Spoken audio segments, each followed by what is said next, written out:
What's up, everybody? This is the Information Man Show. Let's get into it right now. Remember, I did a video about Angie Stone and how she was ripped off by the music business, and she accused Universal Music of not giving her all of her royalties, and then all of a sudden she passes away in a freak accident just after revealing that she was trying to get her money. Well, the music business, as you know, is a dirty business. We have to understand that. Anybody read contracts, be aware of these things. It's dirty. Now, there's someone who is, man, she was super sexy back in the day. The group En Vogue, which was a fantastic group that I loved. Don Robinson, who was a member original member of En Vogue. Remember, she unfortunately got kicked out of the group. There was some inner fighting between group members and between management. Don accused them or said that they weren't paying her properly, that the contracts weren't great, that the group overall wasn't getting paid well, even though they were going double platinum, gold, they were traveling around the world, they weren't getting paid. And Don was going back and forth, struggling financially with the contract situations, okay? She also was made a pariah. People were saying that she was showing up late to studio time, video shoots and what have you. She denies these things. There's always two sides to a story.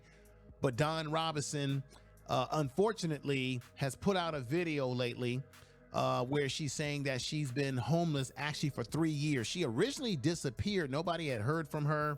She was going back and forth to Las Vegas, living with her family. From what I understand, her mother kicked her out of the house. She's going to be talking about that in a video that I'll be playing for you about the struggles with her family, her own personal struggles as it relates to the music business and what she's been dealing with living out there in Las Vegas, literally living out of her car for the last 3 years.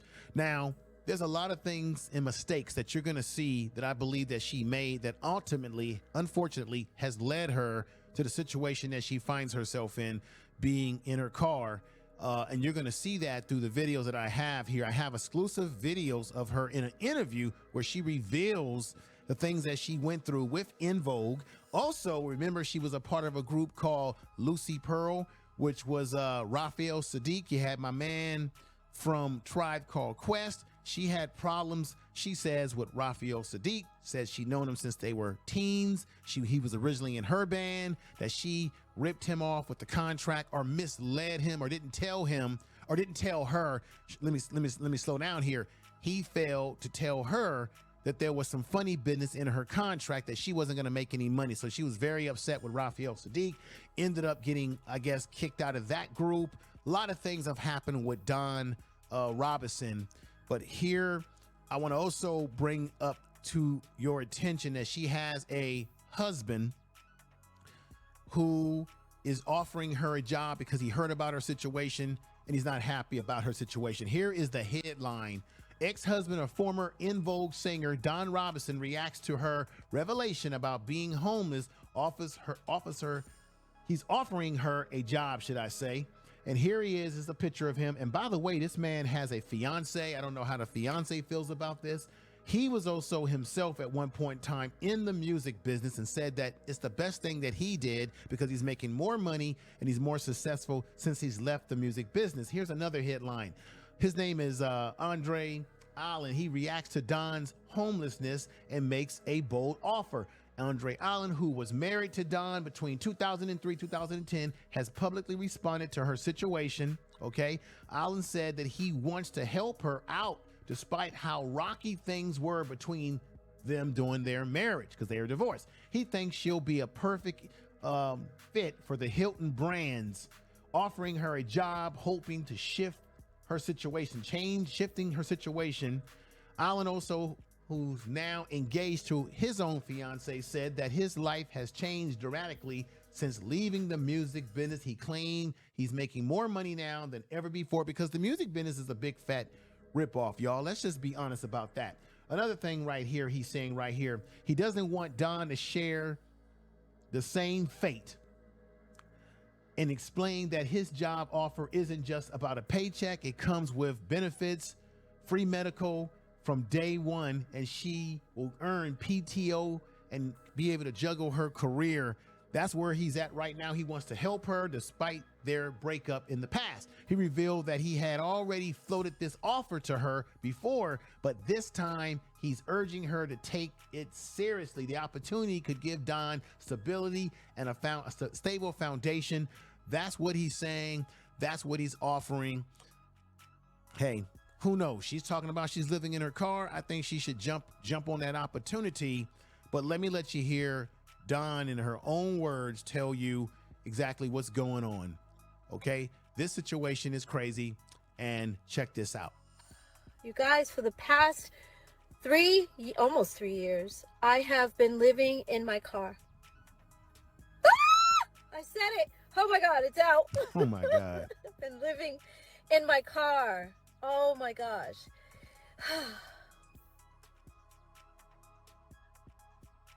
If you remember, if you guys were with me, in 2020, I did like 105,000 interviews. And in the interim, I was living with my parents in Vegas. And that was wonderful until it wasn't. I love my mom, but she became very angry. Now, I'm going to stop it right there. I think the reason why her mother became angry, everybody, is because Don Robinson of En Vogue, several times she was bouncing back and forth from living in an apartment to going back to her parents' house because she was struggling financially, okay? Maybe the mother got tired of her bouncing back and forth. And it was rumored that eventually this time that has led her to being homeless in her car for the last 3 years, is that her mother kicked her out of the house, and she's saying to you right now they weren't getting along. So there was tension. This is, it's unfortunate. And a lot of her anger she was taking out on me, and I was her target all the time. And I was like, I can't deal with this. Like, I respect her too much. Let me get out of here.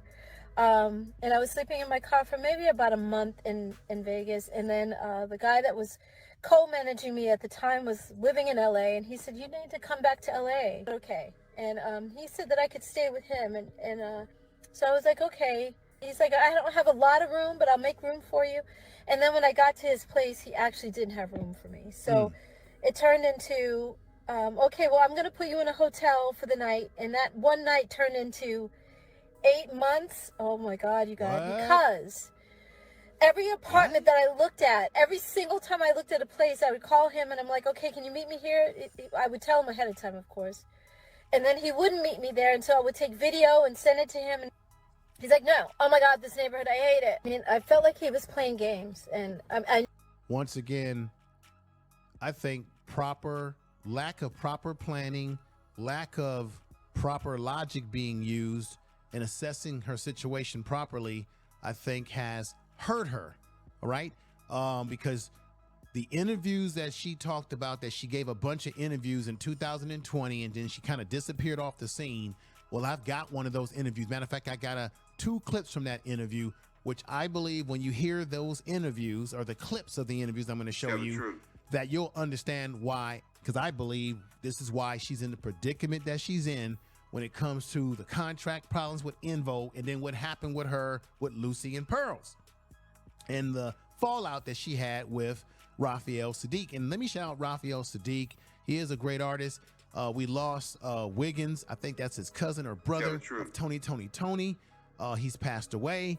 But Don, sometimes we have to be accountable for situations or bad situations that we get ourselves in because we didn't make really great decisions. But let's hear some more. Knew he was playing games, and I wasn't the one. I'm like, come on, I'm trying to make this easier on you because financially, I know it's got to be hard. You're paying your rent and you're paying my hotel.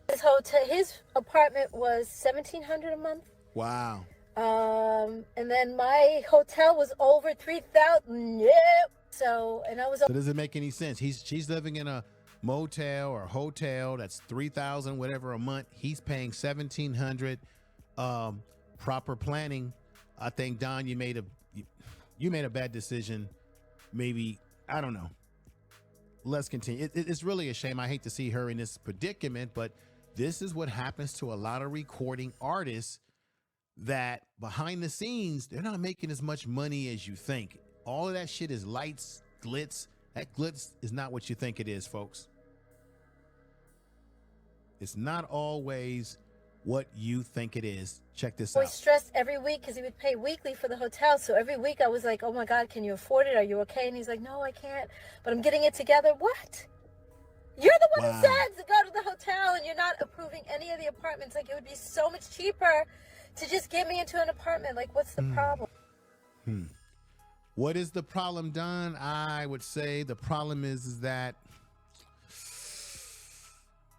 you still were in a situation where you were depending on other people. You were depending on your parents to let you live with them. Things were going wrong there, going back and forth between your parents' house. Now you have a situation where you meet someone that's supposed to be helping you with your career. That situation goes weird. There was the rumors that you weren't showing when you were with En Vogue before they fired you or let you go, which you said yourself you were very depressed by that, which is probably why she's in the predicament that she's in right now, everybody. You said that it was put out there that you were not a team player, that you were causing problems, showing up to studio time, video shoots. I'm going to say this again, late. Of course, she denies it in the videos that I'm going to show you. Once again, though, I don't want to see this happen to an artist. I mean, En Vogue, they were super fine back in the day. Great songs. Love the group. It's unfortunately that they broke up. And it's also unfortunate, I'm going to say this again, that she broke up or she had issues in the Lucy and Pearl group, because I was really looking forward to more music from them. They had some hits on that first album. It's a damn shame that it didn't all work out. And then you got to wonder, with all the problems that Don has had, there's a thing called the least common denominator. Everybody, when you make your comment on this video, that's the question I'm asking. Is she is the least common denominator or the common denominator? Meaning, is she the reason? Is she the problem? Is it really her, or is it really other people that have done her wrong in the business? But the business is evil. Let's continue. I got another video for you all that you must see. It's a must-see video. I think that this will put it all together in perspective. This is one of those interviews that she talked about that she gave back in, I think, 2020. And here's the perspective of where these things, I think, occurred, where it's coming from. Heard about it at that point. It was Asians, whites, and Native Americans. It was Latinas, Latinos. So everybody loved En Vogue. And that is what every artist, what every label wants with an artist, you know? Yeah. So when with all the success of your singles and doing the video shoots and stuff, of course, from our point of view, that you guys are living a glamorous life, but behind the scenes, does it feel like you're living a glamorous life? So are you, because I think I saw the New Edition story that they were doing all this stuff and they were going back to their parents' house and stuff. But what was it like for you? That's true about New Edition. New Edition, they wasn't making no money either in the early going of their careers. They still were living in the projects in Roxbury in Boston. You guys. Same thing.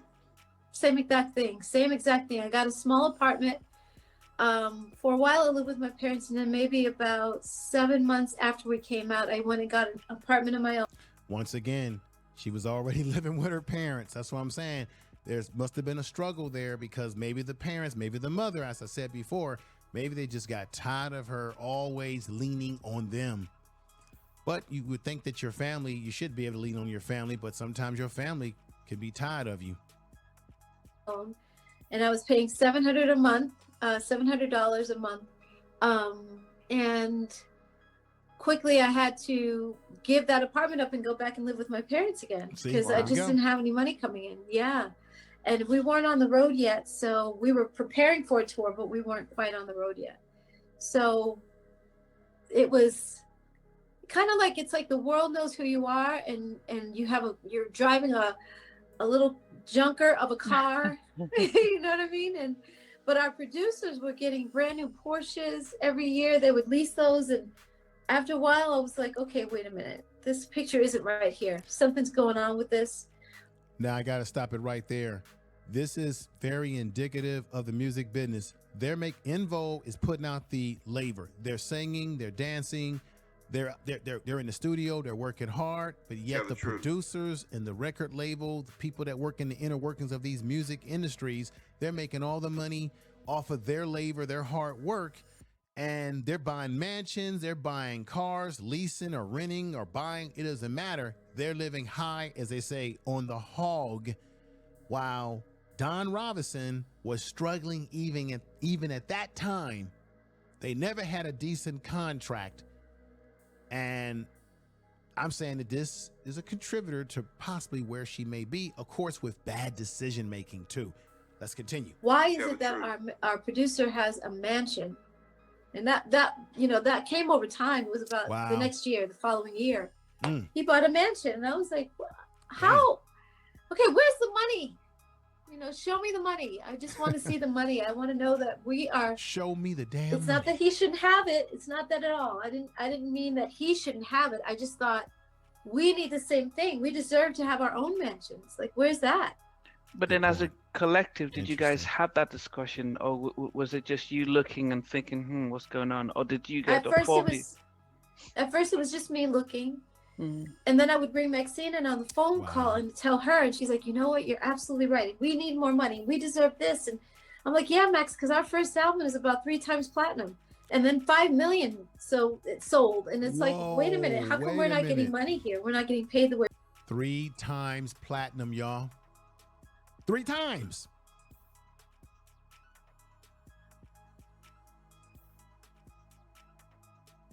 And they're not getting any money. But everybody else is living ghetto fabulous with mansions and new cars and God knows what else. The music business is what it can do to you. See, there's music, the singing and the dancing, and then there's the business. You got to take care of the business more than you are taking care of the entertainment part. When you are an entertainer, you better be on top of the business. Not just the singing and dancing, but you better know the business, because it's why it's called music business. We should. Something's wrong. I don't know quite what, but Terry was dating our producer, Denzel Foster. And that's when everything fell apart. Because if she's isolated over there by herself, and there's Terry over here, and then there's the 3 of us over here, and we're not coming together, you can't negotiate. You can't go to the record company and say, hey, the 3 of us just want to renegotiate without Terry. You need Terry there as well. They didn't sign 3 girls, they signed 4. So if Terry is not complying and she's doing her own thing, she's not listening to us, then we don't have a group. Did that cause any friction in when she started dating the producers? No, it didn't cause friction at all, especially because we thought it was cute. We were laughing and giggling because we lived together. Me, Terry, and Maxine had a... And while y'all thought it was cute, Don, and you said this, Terry was dating the actual producer, who you later on are going to say he was living large off of what y'all were doing with the recording. He's buying a mansion. Y'all thought it was cute that he was dating Terry, but while y'all was focusing on how cute it was, you failed to do one thing: focus on the business of the music business, to know where your money is going, and realize that Terry is involved with the producer and he's getting all y'all revenue, your coins. This is crazy. An apartment together, so we each had our own room. And Denny would come over and he'd talk to the rest of us, but he would go in Terry's room and kind of stay for a few hours. And we were like, oh, okay. So that was, a cute relationship. We thought it was adorable. He was very fond of Terry. She was a southern little ripping belle. You guys off. Excuse me. And he just adored her. Excuse me. And she adored ripping him. them We off, thought. but he adored Terry. So we thought it was cute. What I had a disrespect for Terry with is when we were supposed to renegotiate our contract. Like I said, we're asking, after the what do first we album. do now? Yes, after the first album. We're after you go platinum, typically you tear up the old contract, you go in and you renegotiate for better terms. Yeah. And we didn't do that. We never did that because Terry, like I said, was over there. So we didn't have a chance to come together, the 3 of us, Cindy, Maxine, and I, and say, hey, what are we going to do here? We came together and had those conversations, but we couldn't make a move without Terry.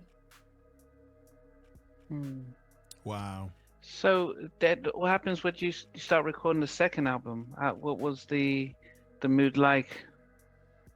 The second album, again, we went in and recorded the second album under the terms of the first album. Wow. So I didn't start. See? So basically, in this situation with En Vogue, when they did the second album, she's saying it, they never got a better contract in the second album. They were still operating off the first contract that they didn't make any real money off of. The first album, it hits. It's like a number one hit album. It's doing all kind of numbers. They're not getting any real money. They come out with a second album debut, they're coming off of the first debut, and no adjustment of contract. Now, Dawn, to her credit, said that she wanted something to be changed, but for some reason, everybody was dancing around this issue. I'm saying truly that these are the things that I think has led to where she is in her situation now, being homeless, living in her car for 3 years and bouncing between her parents, getting into an issue with her parents, but also is an example of poor management, but also on her part as an individual, bad decision making too as well. Let's continue. Feeling really, really bad about that until on the second album. That's when Denzel Foster bought his own mansion. And when we got to it, he invited us over, the four of us.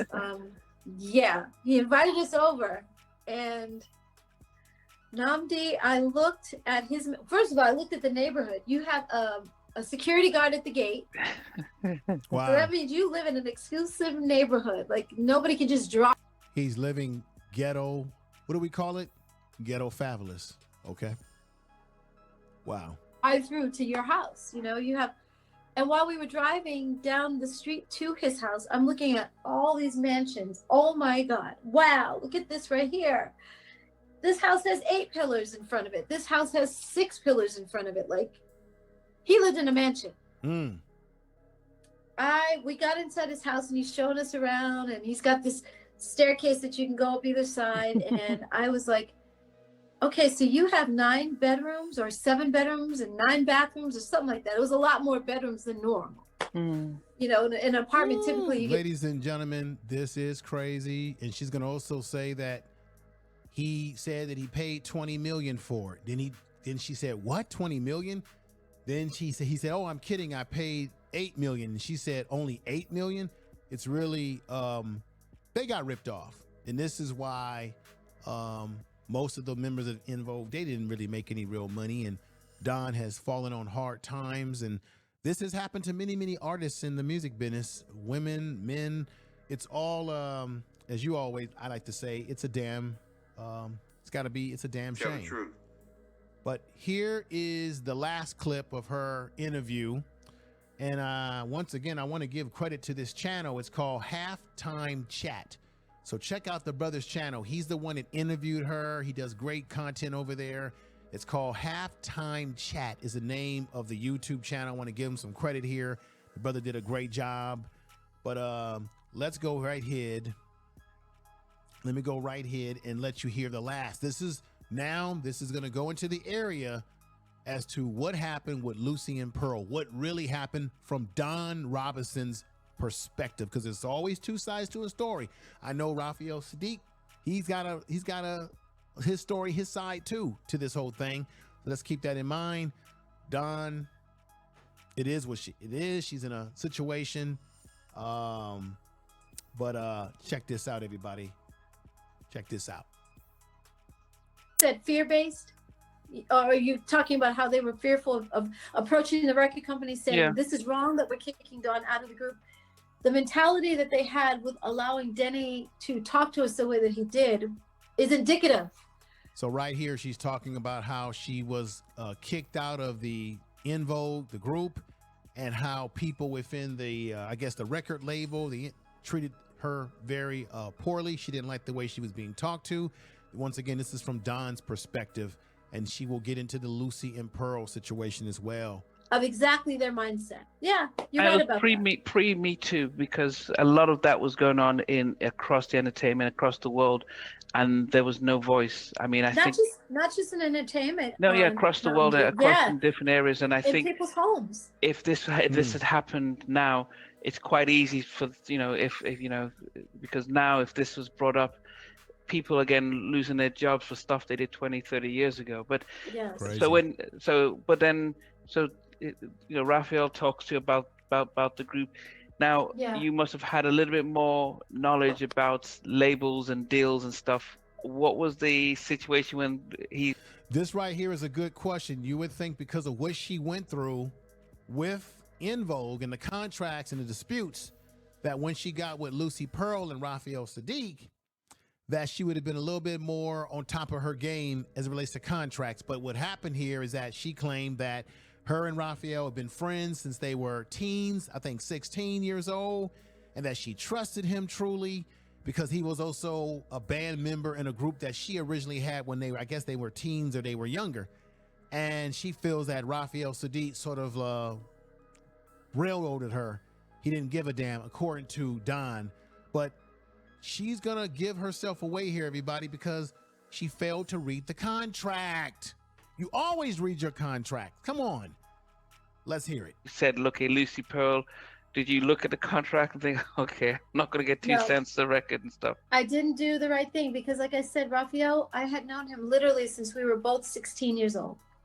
So he played in my band in San Francisco. I knew him. I was comfortable with him. He was like my brother. And we had grown up together. So I didn't feel like he was going to step on me with that contract. I thought he was going to be fair and have my back. And he did not. So that was on me. I didn't read the contract. I read it, but I didn't redline it and go through it with a fine-tooth comb like I did the end. Boom. This is the thing right here. I said earlier, bad contracts, the evilness of the music business, trusting people, but not doing your own due diligence by reading the contract. Now, she said she didn't underline everything. She didn't redline everything. She didn't go into deeper depth. She should have had a lawyer look at that damn contract. She should have read it herself. But because she trusted someone that she had been around in the music business for quite some time, she, according to her, she got ripped off in her contract. She should have learned that lesson from the En Vogue situation, but this is a lesson for everybody. I don't care what industry you're in. I don't care if you're working with your best friend, whoever it is. I don't care what the relationship is. Always read your contract. Always understand that the contract, as Prince said himself before he mysteriously passed away in the way he did or he died, always understand that a contract is called what? It's a con, meaning like a con man, track. It's a con game. Always read it, everybody. Tell the truth. Let's continue. Vogue contract. And I just signed it as it was, and it wasn't a good contract at all. And I didn't know that until after the fact. It was too late by then. Don Robinson, you should have known better. This is what I mean by I think she's made poor decisions. She's had some bad things possibly happen to her. Who knows? And she's made bad decisions. These are all things that I think that build a foundation that has unfortunately put her in a situation where she is now today, everybody, where she's living out of her car. Unfortunately, she said for 3 years already now. Let's continue. I mean, this is crazy. So yeah, it was a totally different situation. So was that sort of the reasons why the you did sort of a couple of singles and then after first that you decided to leave after the first album? No, they kicked me out as well. Raphael didn't like the fact. No, so what? First of all, Lucy Pearl was a total. So she was kicked out of En Vogue. Then she's kicked out of Lucy Pearl.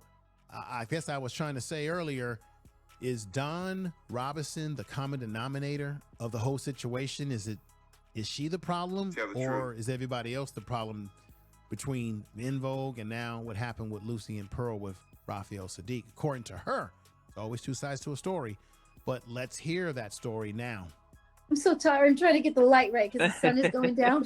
I apologize. Everybody's gonna be like, "Be still, be still." But Lucy Pearl from the very beginning was a one-off, and Raphael you know, he just didn't like the fact that I was getting all the attention. And we were actually in London when the first time that I noticed his jealousy of me was in Vegas. We were here in Vegas, but I wasn't living here yet. And we were doing Sprite Night for the Billboard Awards. And wow. So sorry. We were doing Sprite Night for the Billboard Awards.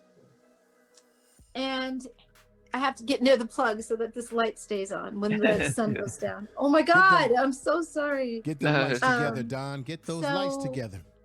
We were doing the Sprite Night, and one of the journalists walked over to us to do an interview, and he stood between me and, so we were standing up against the wall waiting for, it's like all the tables have different countries and different parts of the country here in America as well. So you'll see Colorado over there, you'll see Cincinnati over there, you'll see Australia back there, you'll see, you know what I mean? It was all these different tables that you go to do interviews. And you sit down at the table and you do an interview. And so we were waiting for our next interview, and a guy named Lee Bailey walks over to us, and he's an older man. So he's got on his hat that he always wears and his glasses, and he takes out a dictaphone out of his pocket. He's got on like a jacket pocket, and he takes out a dictaphone, little recorder. And he steps in between Ali. Ali was to my right, and Raphael was to my left, and we were just. Now, that's right. Ali was the brother who originally was part of Tribe Called Quest, who was part of Lucy and Pearl. Let's get back. Standing there waiting, and Lee Bailey steps in between me and Raphael. What did he do that for? Uh-oh. Raphael was like, "Excuse me, don't you fucking see I'm standing here?" Ooh. And he walked away. And I was like, I looked at Ali and I was like, we're done. We're done. Because is this true? You don't want false? that kind of reputation out there that you curse somebody out for no reason. And Lee Bailey didn't even, luckily, he didn't think twice about it. He didn't think, oh, that was rude. He might have been thinking it was rude, but he didn't care. Wow. You know what I mean? He kept going with us, and he was like, well, everybody wants to talk to Dawn Robinson, En Vogue. And he did the little, he did our interview right there, standing there with the little dictaphone with me and Ali, because Raphael walked away. And then our first time in London, same thing. Raphael did not like the fact that everybody wanted to talk to me. He had a problem with that. He didn't like it at all. And one of the journalists, when we get overseas, we have to do a series of like all day interviews. You start from 8 a.m. in the morning. So basically, Don is basically saying that Raphael Sadiq, originally of Tony, and shout out, and may his, I believe his brother or cousin who passed away, Wiggins, may he rest in peace. She's basically saying that Raphael Sadiq was jealous of her because she was getting all the attention in the group, and that every time they were interviewing them when they were going on their tours, you know, over in Europe and around the world, that all the interviewers at every table they went to only wanted to talk to her. And I guess Raphael Sadiq and was feeling like insecure about that because no one was asking him questions. This is what Don is saying. Again, this is her alleged part of the story. Tell the truth. There's always two sides to a story. And then this is another thing too. You know, every time you have a band or a group where you have a woman as the lead singer and she's sexy, she's attractive, and Don was something else back in the day, of course, usually the women are gonna get attention. Even if you're the band leader, but you got a woman singing and she looking good, she dressing good, and the sound is funky, they're gonna get attention. Tell the truth. You know, they're gonna be the ones that everyone wants to talk to first. But let's continue to hear what she's saying about this situation. If you get a little time to eat breakfast, and then if you can eat a little lunch in between, but you're doing interview after interview after interview, because it's not like we're going to come overseas every other day, and you guys don't see us that often. So once we get there, whether it's Japan or London or wherever, Germany, they have a slew of, interviews for us to do. So we were doing probably our 12th interview, and Raphael was tired of everybody all the journalists asking about me. Asking me questions more than anybody else. And so it was our 5th interview that day. And the woman said, so Dawn, she kept asking me questions. And Raphael sat up, was sitting on the couch, but he was leaning back. And he sat up and he said, what the fuck? Don't you see we're sitting here too? Like Ali and I, because I was sitting in the middle it was Raphael on the right, on my left, and Raphael, Ali on my right. And he looked at Rafi Ali and he said, "Don't you see us sitting here? We've done shit in our careers as well. What the fuck? You're not talking to us at all." Wow. And she said, "Dawn has done a lot more. A lot more." And I was like, oh my God. And I mean, after that, I tried to play small. Wow. So basically, what it is that when Dawn said what she said is because it is true. En Vogue at the time was a bigger group and gained more popularity internationally and nationally, obviously, Grammys and the whole 9 yard, than Tony, or even Raphael Sadiq at that time. Now, I love Tony, don't get me wrong. They are legendary in their own right. And Raphael Sadiq has produced people. He has accomplished things. Ali, coming from Tribe Called Quest, they were one of the best rap groups when they hit the scene. And remember, Ali, who was a member of Tribe Called Quest, remember Tribe Called Quest, when they had a successful album, they were sleeping on their mama's living room, all of them, because tell the truth, they weren't making money either. They got ripped off too as well with the contracts and things of that nature. So this is Don's perspective as to why Lucy and Pearls didn't work out in the end. And of course, the situation with En Vogue. Do you believe that her side of the story is true, or it's just her side of the story? Because we got to hear other people's side of the story. But do you believe, as I sort of believe, that these are the things I think that has led to her being in the predicament that she's in, meaning bad management of the money, meaning understanding the music business fully, understanding contracts, trusting people too much, right? And being kicked out of a group in which she never really made that any money up to the level of the albums that they were selling. And you heard Angie Stone say herself before she passed away in that car accident, unfortunately, that she found out at the last minute that she had been getting ripped off of her mechanicals, as she called it, or her royalties. So tell the truth. Leave a comment in the comment section of this video. Let me know what your thoughts are. If you agree with the things that Don is saying. Do you believe that she has no one to blame for her predicament but herself? And it's not like she did a video blaming anyone. She simply just said, hey, my mama kicked me out of the house. We weren't getting along, and I've been living in a damn car for the last 3 years, right? Do you think that she's been irresponsible? Do you think the music industry has been irresponsible towards her and the groups that she was a part of? And this is the first time hearing that Raphael Sadiq somehow undermined her. I don't know how true this is, because I would love to hear his side of the story, because there's always two sides of a story. With that said, everybody, this is the Information Man Show. Share this video in all of your social media, your X, your Facebook, wherever you go, your community tabs. Share this video. I appreciate you watching. We're going to keep pumping up and putting out more pre-produced content on this channel as well, to kind of balance things out. Everybody, tell someone you love them. Thank you for coming over to the channel. And this whole situation with Dawn, I gotta be honest, it's crazy, and she's living out there like this, y'all. This is crazy. You guys, for the past almost 3 years, I have been living in my car. I said it. Oh my God, it's out.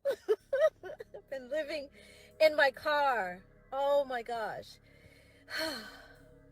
If you remember, if you guys were with me, in 2020, I did like 105,000 interviews. And in the interim, I was living with my parents in Vegas. And that was wonderful until it wasn't. I love my mom, but she became very angry. And a lot of her anger, she was